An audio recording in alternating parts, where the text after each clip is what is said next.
também uma da forma formação como eu de via. caráter, né? Querendo ou não.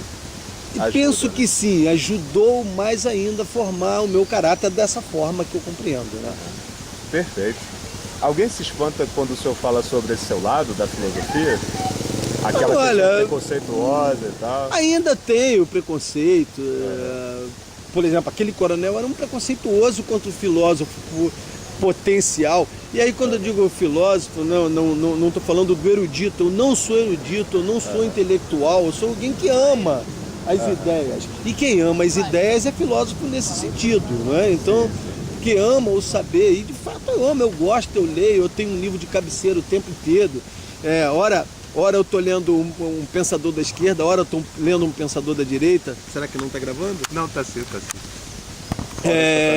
No momento eu estou lendo um livrinho bem interessante. Aliás, eu estou lendo 3 obras ao mesmo tempo, né?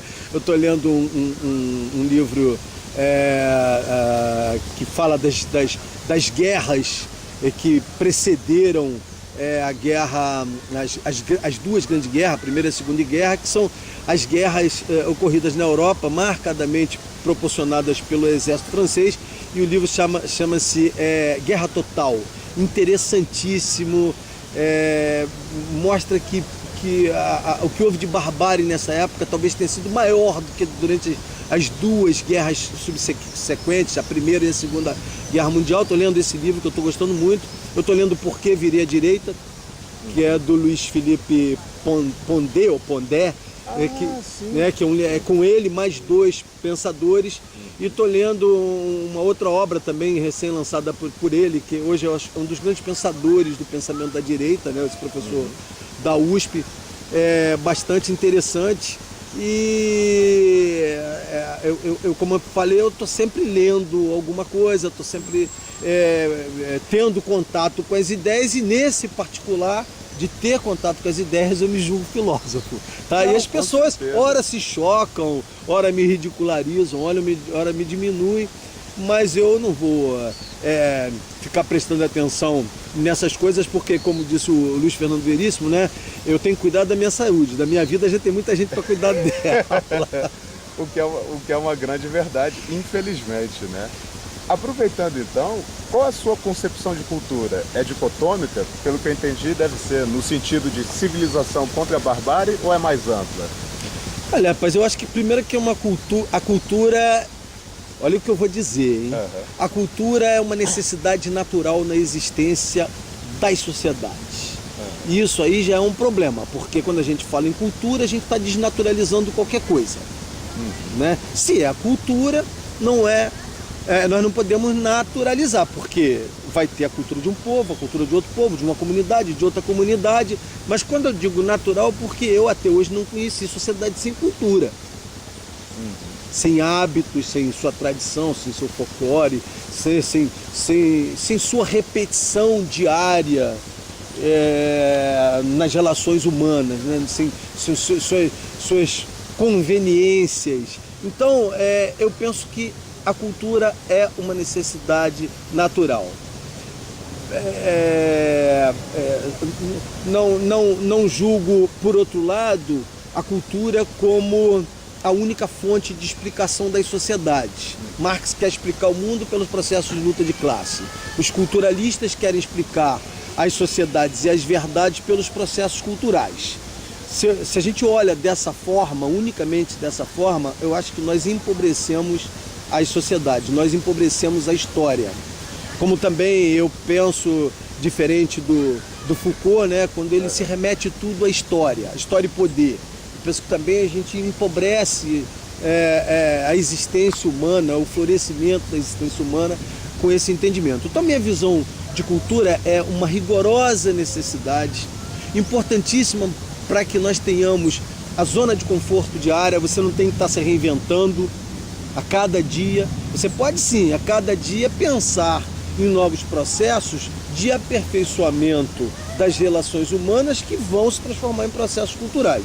Mas eu entendo a cultura como necessária, mas entendo como a cultura como pertencente ao universo sensível, ao universo humano, mas fora disso nós temos uma metafísica mais aperfeiçoada do que a cultura. Perfeito. Isso mesmo no Rio de Janeiro, com tanto caso de violência e tudo mais, ou São Paulo, enfim, para citar exemplos próximos, até aí a esperança também reside nos seus pensamentos? Sim, o tempo todo. No Rio de Janeiro, durante muitos anos, quase 20 anos, nós vivemos um conflito armado de baixa intensidade que a gente não reconhecia.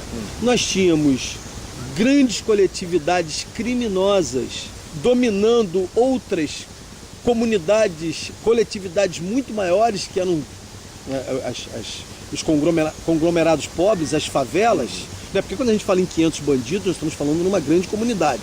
Mas dentro de uma comunidade muito maior, com 150 mil moradores, nós tínhamos tudo isso com etos de guerra, com mortos de guerra.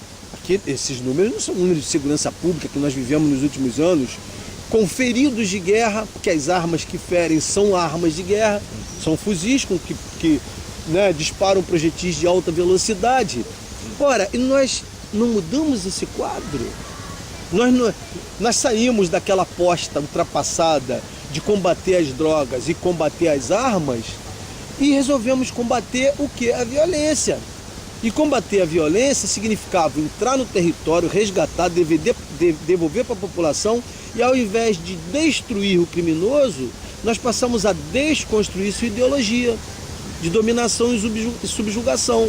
Porque toda aposta no passado era em destruir o inimigo. Ora, e o exército popular, o exército industrial de reposição que Marx fala?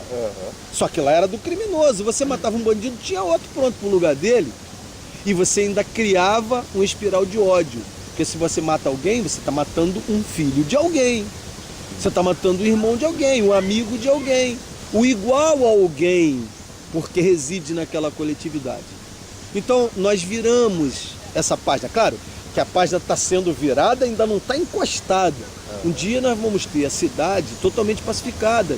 E aí nós podemos, usando essa metodologia ou outra, em outros lugares, adequada à realidade de cada estado, de cada município, trazer um clima de paz e tranquilidade pública diferente do que a gente vive hoje. Só tem um problema: nós nunca vamos alcançar a perfeição.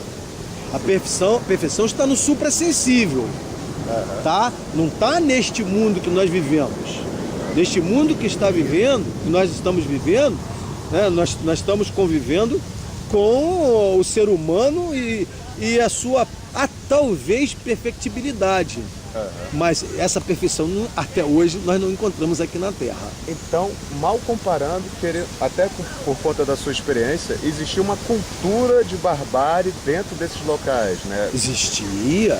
Porque existia uma coisa chamada ideologia de facção, que era uma espécie de fio lógico que fazia com que as pessoas entrassem dentro de uma dimensão psíquica de gozo na subjugação do outro.